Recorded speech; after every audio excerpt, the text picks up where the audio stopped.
આજે તો શેરીમાં 108 દીવાની મહાઆરતી કરવાની છે ને મમ્મી પપ્પા જાત્રામાંથી આવે છે તો મસ્ત મજાનું એનું સ્વાગત કરવાનું છે। Welcome back to my mini vlog.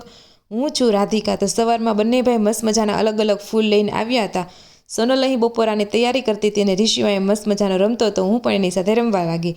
બપોરા કરીને થોડીવાર માટે રેસ્ટ કરી લીધું અને સાંજે આપણે વાળું કરીને બધા જ ફૂલડાઓની અલગ અલગ પાંખડી કરી નાખી। આપણે અહીંયા મસ્ત મજાના ગુલાબના ફૂલ છે, પીળા અને કેસરી કલરના અલગ અલગ આપણે ફૂલ લાવ્યા છે। આ બાજુ સોનલ છે ને તે આરતીની થાળી, મમ્મી પપ્પાના ચાંદલા કરવાની થાળી અને ત્રાસ રેડી કરી રાખ્યા છે। આ રીતના નણંદ ભોજાએ બધી પ્રિપેરેશન કરી નાખી। પછી ગયા આપણે શેરીમાં જ્યાં મહાઆરતી હતી, ત્યાં પહેલાં સૌથી પહેલાં બધાએ દીવા પ્રગટાવ્યા અને પછી આરતી અને પ્રસાદ ગ્રહણ કર્યો અને બધા મસ્ત મજાની એક સરખી ચણિયાચોળી પહેરીને આવ્યા હતા। થોડીવાર રાસ ગરબા રમ્યા પછી ઘરે આવીને મમ્મી પપ્પાના સ્વાગતની તૈયારી કરવા માંડ્યા અને આવી રીતના મસ્ત મજાનું ડેકોરેશન કર્યું હતું। લગભગ 2:45 મમ્મી પપ્પા આવ્યા અને કંકુ પગલાં કર્યા અને મંદિરે આપણે આરતી કરીને ભગવાનનો આભાર પ્રગટ કર્યો અને કે મમ્મી પપ્પાની જાત્રા જે એકદમ સફળ થઈ ગઈ।